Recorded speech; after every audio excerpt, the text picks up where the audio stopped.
Buenos días. El día de hoy vamos a hablar sobre enfermedades digestivas en el recién nacido. Soy el doctor Ángel Samanes Obeso, pediatra neonatólogo, laborando en el Instituto Nacional de Salud del Niño San Borja. Enfermedades del aparato digestivo del recién nacido. Enfermedades muchas. Patologías del tipo de malformaciones intestinales que son las más frecuentes que se dan en el recién nacido. Abdomen agudo quirúrgico, enterocolitis necrotizante de la cabeza, en ciertas poblaciones, prematuro o en el término. Cosas que tenemos que tener la sospecha diagnóstica muy clara, porque esto se asocia a mayor mortalidad si yo no doy un tratamiento adecuado. Iniciamos con enterocolitis necrotizante. Es la principal causa de abdomen agudo quirúrgico en el recién nacido y más aún en el recién nacido pretérmino. Es un síndrome clínico quirúrgico de patogenia multifactorial. Factores que vienen del recién nacido como de su ambiente, su entorno, las infecciones, uso de transfusiones, etc.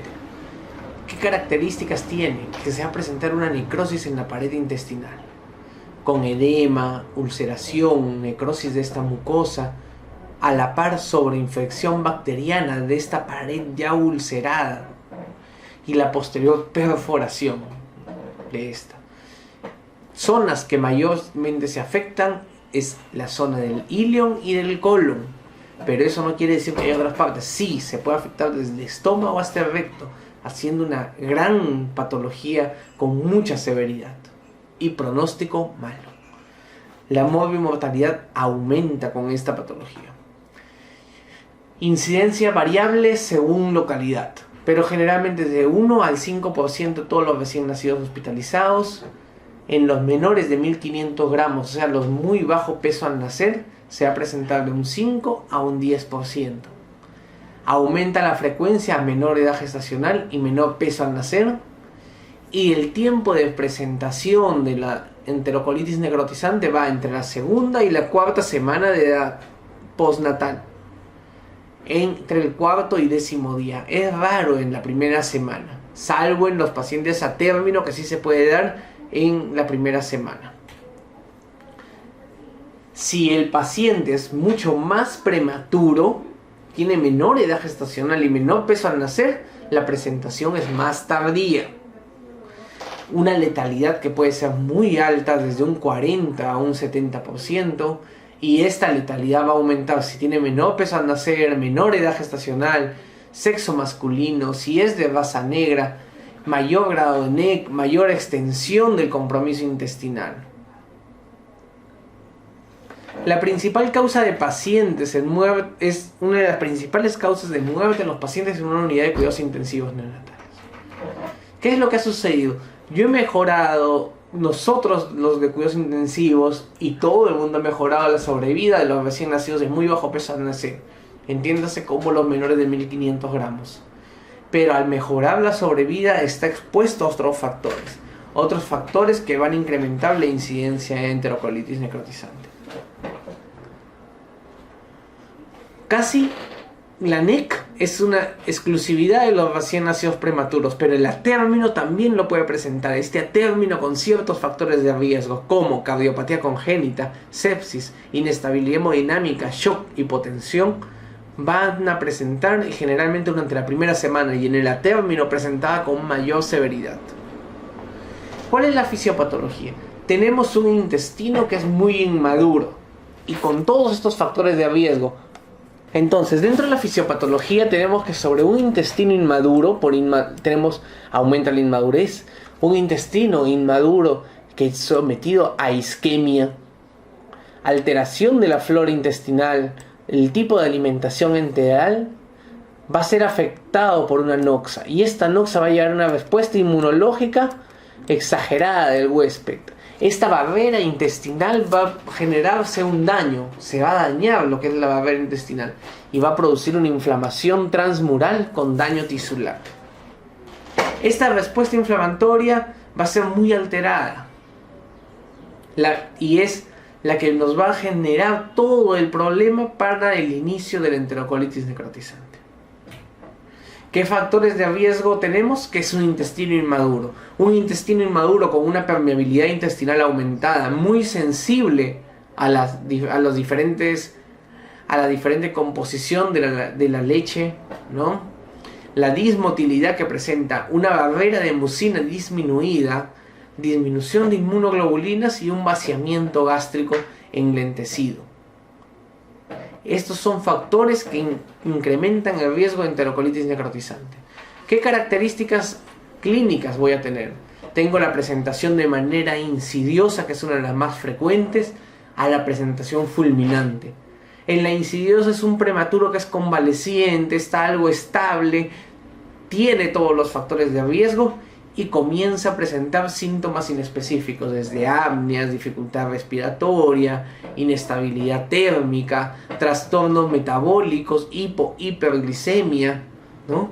Y se va a presentar entre la segunda y la cuarta semana de vida. A la que la fulminante no es así. Se presenta en el prematuro también, se presenta en el atérmino. En el atérmino sí es de característica fulminante. Es un prematuro enfermo, es un bebé enfermo con factores de riesgo, shock, y hace un cuadro abdominal bien definido por toda la severidad. Y generalmente durante la primera semana de vida.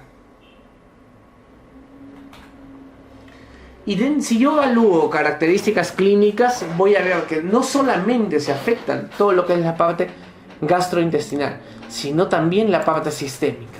Inestabilidad térmica, letargia, trastorno del sensorio, apnea, dificultad respiratoria, acidosis, inestabilidad metabólica, alteración de la glicemia, mala perfusión, shock, alteración de la coagulación por un daño endotelial, nos va a hacer la sospecha de algo está pasando en este bebé.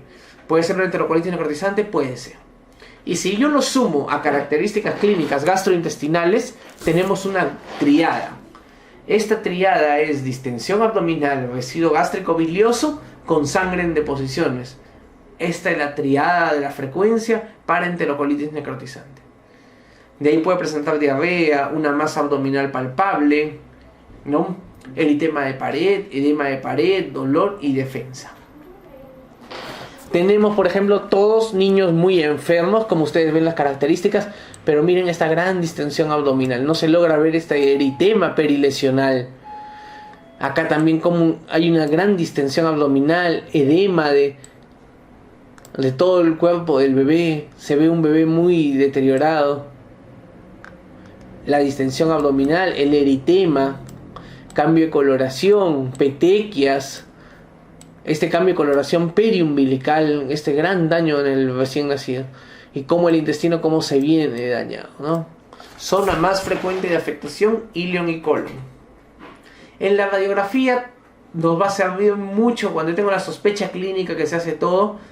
La radiografía es los estudios seriados cada 6, cada 8 horas.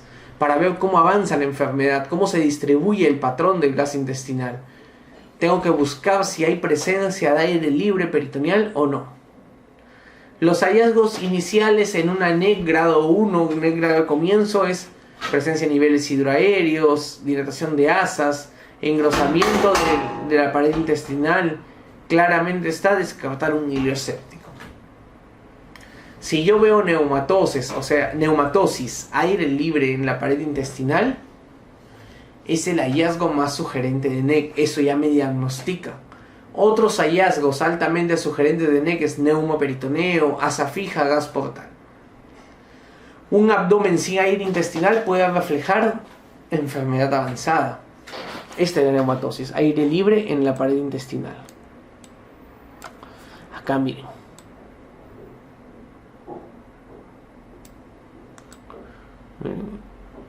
Aire libre intramural o neumatosis. Vean estos niveles hidroaéreos, ¿no? Niveles hidroaéreos más neumoperitoneo. Y la clasificación, esta es la clasificación de Bell, en la que tiene 3 grados, 1, 2 y 3. La 1 es sospecha de NEC. Grado 2 con NEC confirmada.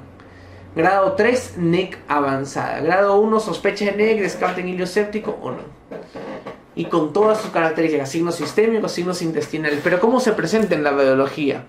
En el grado 1 se va a presentar, es normal o leve, con distensión abdominal descartar ileoséptico. En el grado 2 ya confirmada, en el 2A aparece neumatosis. En el 2B aire en circulación portal con o sin ascitis. En el grado 3A, una NEC avanzada, va a haber ascitis definida. Y en el grado 3B, NEC avanzada, intestino perforado, ascitis definida más neumoperitoneo. Esas son las características, es la clasificación de Bill. Una vez que yo tengo el diagnóstico, ¿qué es lo que tengo que hacer? Reposo digestivo, descomprimir la zona gástrica, antibióticos de amplio espectro, previa toma de cultivos, dar un apoyo respiratorio, vasoactivo, transfusiones si es que lo requiere, y hacer un examen detallado y radiográfico seriado. El radiográfico seriado para ver cómo está el avance de la enfermedad. La perforación intestinal diagnosticada a través de radiografía con un aire libre peritoneal o paracentesis positiva para deposiciones o bilis es la única indicación quirúrgica absoluta. Ojo. Hay indicaciones relativas en las que yo debo decir este paciente requiere o no sala de operaciones. Y que me dicen si es que la perforación está ocurrido o que va a ocurrir. Si hay un deterioro clínico con óptimo manejo médico, si hay eritema en la pared abdominal, si hay una neumatosis extensa, si hay gas venoso portal. Asa fija en radiografías seriadas, esto me va a indicar la posibilidad de manejo quirúrgico. Existen actualmente dos alternativas quirúrgicas, la laparotomía con resección de intestino comprometido o drenaje peritoneal primario. ¿En quién usar una u otra? Lo ideal sería la laparotomía, pero el drenaje peritoneal primario se hace en cuidados intensivos. Es aquel paciente que está con inestabilidad hemodinámica y cardiorrespiratoria que no puede ser llevado a una unidad de sala de operaciones y que en su propia cama se tiene que hacer un drenaje hasta poder llevarlo a sala de operaciones. ¿Qué estrategia de prevención tengo? Tenemos las eficacia probable o probada y eficacia no probada o insuficiente. Eficacia probable o probada, el uso de corticoides prenatales, el uso de lactancia materna exclusiva, aporte restringido de volumen pulmonar, de volumen total, aporte enteral de antibióticos, eso ya está probado. Eficacia no probada o insuficiente, cuando hay un estímulo enteral, el avance cauteloso de la alimentación, no me he dicho si va a presentar o no, inmunoglobulinas enterales, la acidificación de la leche, el aporte de probióticos, suplemento de glutamina. Pero, ¿qué pasa si sobreviven? Muchos de ellos tienen alteraciones, tienen muchas movilidades, desde intestino corto, deterioro en el crecimiento, un gran retardo del desarrollo psicomotor, comparable a una secuela de meningitis. Sí, en la neuroimagen, en la resonancia magnética, se va a evaluar una injuria en la sustancia blanca del sistema nervioso central. Eso era enterocolitis necrotizante, acuérdense, principal patología de abdomen agudo quirúrgico en exclusiva de recién nacido pretérmino, y en el atérmino ni qué decir, es muy severa. Ahora ya vamos a tocar lo que son las patologías propias del periodo que había un mal crecimiento, mal desarrollo fetal. La atresia de esófago, ¿qué cosa es? Es la interrupción total en la continuidad del esófago. ¿Qué es lo que sucede? El esófago, al igual que la tráquea, se van originando a través de... El esbozo respiratorio se origina de una evaginación traqueal que va pegada junto al esófago. Tercera, cuarta semana. No hay una adecuada continuidad de este esófago y es lo que se produce. Y ahí también se producen las fístulas traqueosofágicas, comunicación entre el esófago y la vía aérea. La gran mayoría de las atresias esofágicas van a ver que están relacionadas a una fístula traqueosofágica. Incidencia 1 en 2.500 a 1 en 5.000 recién nacidos.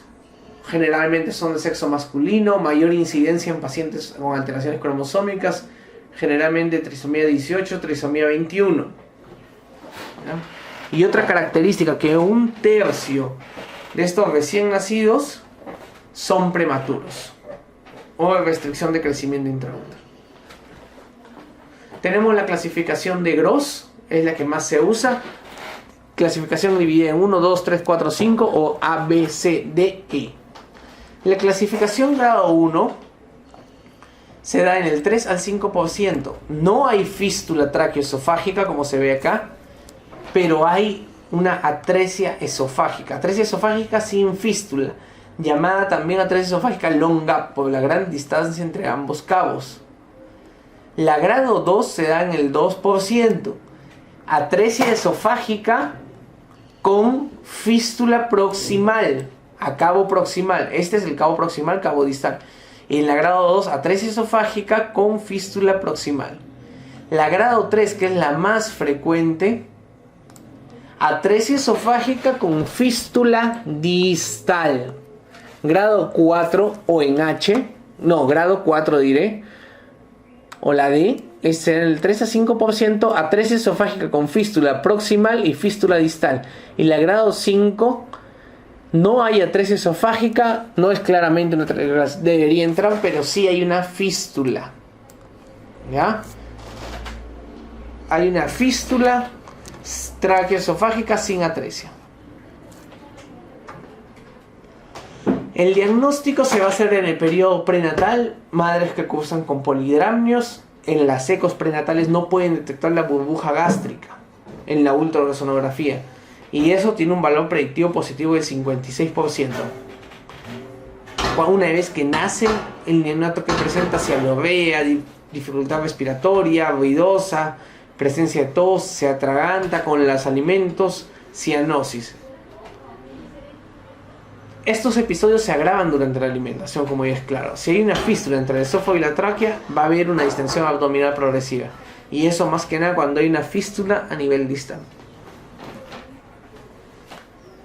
Otra característica, ya durante la atención inmediata, en algunas situaciones que yo necesito colocar una sonda orogástrica, no pasa, se detiene. Sienten el enrollamiento.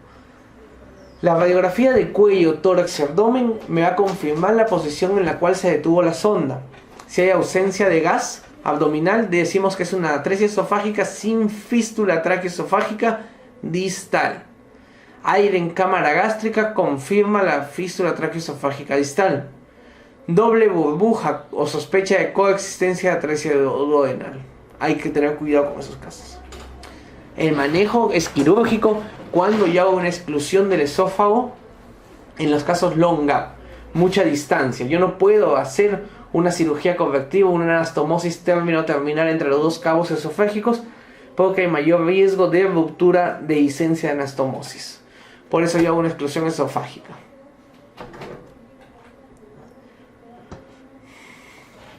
Seguimos la siguiente patología, la atresia duodenal, que es una patología algo frecuente que afecta de 1 a 5.000, 1 a 10.000 recién nacidos vivos. Diagnóstico desde el prenatal por ecografía. Va a haber la presencia de polidramnios, dilatación gástrica y parte del marco duodenal. Y la clínica dependiendo dónde esté situada la ampolla. Generalmente son vómitos al post nacimiento, pueden o no ser biliosos. Si la ampolla de Vater se encuentra por encima de la ampolla de Vater, la atresia duodenal, los vómitos son gástricos. Y son biliosos cuando se encuentran por debajo de la ampolla de Vater, que esto es lo más frecuente. El epigastrio puede estar abombado en algunas situaciones. Poca dilatación de heces se va a ver. Ocasionalmente en los primeros días de vida puede haber expulsión de meconio, sí. Se asocia con frecuente anomalía de trisomía 21. El diagnóstico es por imagen, es una imagen radiográfica con el signo de la doble burbuja, la cual confirma el diagnóstico. Si es que hay pase de gas del intestino al intestino distal, sospechar solo una estenosis duodenal. Acá tenemos el signo de la doble burbuja, que es la cámara gástrica, y el segundo, que es las primeras posiciones del duodeno, ¿no? Es igual acá, igual acá. Tratamiento es la duodenostomía. El tratamiento quirúrgico más habitual. Preoperatorio se debe colocar una sonda nasogástrica para descomprimir y evaluar el contenido gastrointestinal. Otras atresias, y disculpen, pero regresemos a la atresia duodenal. Causas, hay una teoría de la recanalización de Tandler. O sea que no ha habido una buena recanalización y todo el intraluminal no se ha podido desarrollar. Se habla también de un accidente vascular, isquemia, que ha llevado a que no haya un adecuado desarrollo. Esa es menos aceptada en lo que es atresia duodenal. pero esta teoría sí es aceptada en la atresia intestinal, atresia de ayuno ileal, que es de mayor frecuencia. La teoría más aceptada es la lesión por un proceso isquémico local, ejemplo, invaginación prenatal.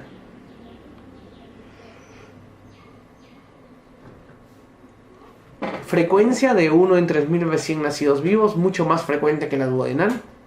Clínica, ya aparte de los vómitos biliosos, hay mayor distensión abdominal por toda la distensión de asas.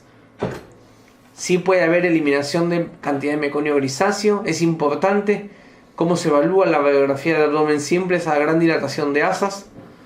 El número de niveles hidroaéreos presentes en la radiografía lateral con rayo horizontal. Se puede deducir si la obstrucción es más o menos baja. Acá vemos la gran dilatación de asas con niveles hidroaéreos, ¿no? Clasificación, tenemos 5 tipos. La grado 1, cuando existe un diafragma que obstruye acá sin haber una discontinuidad del intestino. Grado 2, hay una división, una clara diferencia entre los dos cabos intestinal, pero lo une un cordón fibroso. Grado 3A, hay un defecto mesentérico en B, con separación de cabos. Grado 3B, defecto mesentérico extenso, con irrigación de una sola arteria.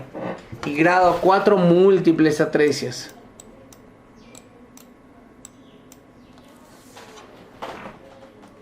Tratamiento es la descompresión preoperatoria con sonda nasogástrica, revisión quirúrgica de todo el segmento atrésico y lograr una anastomosis intestinal término-terminal. El segmento proximal siempre está muy dilatado y el distal muy hipoplásico, por lo que hay una gran desproporción entre ambos cabos.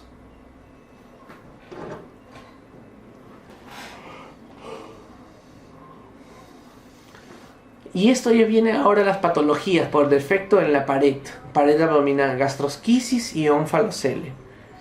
Es un defecto congénito que se da en el cierre embriológico de la pared abdominal que ocurre alrededor de la semana 11 vía intrauterina. Acordarnos que previo a esa semana, entre la 9 y la 10, se produce una salida de las asas intestinales hacia el extraabdominal, lo que es en el saco vitelino, y se va a un embollamiento de esto. Se manifiesta por la protrusión de vísceras abdominales a través de una apertura en el cordón umbilical o adyacente al, según sea el caso de gastrosquisis o onfalocele. Incidencia ocurre entre 1 en 3.000 o 1 en 5.000 nacidos vivos.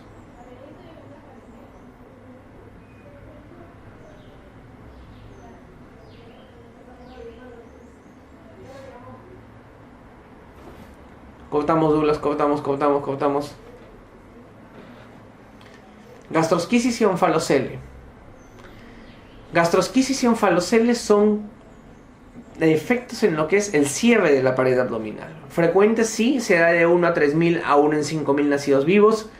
Es un defecto congénito del cierre embriológico de la pared abdominal, generalmente en la semana 11 de la vida intrauterina. Acordarnos que antes de esto, ¿qué es lo que sucede? Las asas intestinales salen desde el abdomen hacia todo lo que es la cavidad neótica, se produce un fenómeno de rotación y vuelven a ingresar. En este caso no sucede lo mismo. El onfalocele, ¿qué cosa es? Es la evisceración cubierta por un peritoneo. El defecto sale por el cordón umbilical. El tamaño de defecto varía entre 2 a 15 centímetros. Hay cantidad variable de intestino y a veces está presente el hígado. En el caso de la gastrosquisis, la apertura es inmediatamente lateral al cordón umbilical, generalmente el lado derecho, con un defecto menos de 5 centímetros de diámetro y no tiene cubierta peritoneo. Está dado por intestino delgado y colon eviscerado, raro en hígado, vaso y estómago. Otra de las características es que el onfalocele tiene alta probabilidad de asociarse a ciertas malformaciones cardíacas, geniturinarias, craneofaciales, diafragmáticas, tórax, en campana, por pulmón hipoplásico, y asociadas a ciertas situaciones, pentalogía de Cantrell como la ectopia cobris, fisura esternal, defecto diafragmático, defecto en la pared abdominal supraumbilical, malformaciones cardíacas. Síndrome Beckwith-Wiedemann, macroglosia, gigantismo e hipoglicemia. La gastrosquisis tiene una menor asociación a otras patologías, menos del 10% se asocia a otras patologías.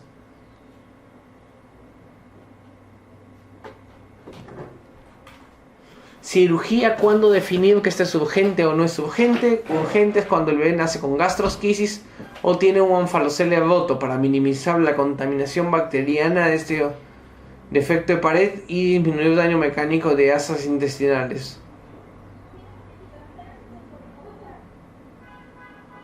La diferida, la urgente tenemos hasta un chance de 16 horas. La diferida es un vecino. Corta, Lucas. Cirugía. Dentro del manejo de la cirugía tenemos el manejo urgente y diferido. En el urgente, todo recién nació con gastrosquisis o onfalocele roto, para poder minimizar la contaminación bacteriana y disminuir el daño mecánico de asas intestinales. Tiempo promedio de la cirugía a las 16 horas. Diferida es aquel recién nacido con onfalocele indemne hasta completar el estudio. Existe debate si es la mejor manera, cuál es la mejor manera de tratar el intestino herniado y el momento del cierre. Diferenciemos una de otra. Onfalocele versus gastrosquisis. Onfalocele salía a través del cordón umbilical, malformaciones muy frecuentes, casi un 50%. El hígado se encuentra herniado. El saco que protege el contenido herniado, peritoneo, mortalidad del 80%. En cambio, gastrosquisis generalmente sale a la derecha del cordón umbilical, se asocia a malformaciones asociadas, generalmente no está el hígado y principalmente está el intestino. No hay saco y supervivencia del 80%.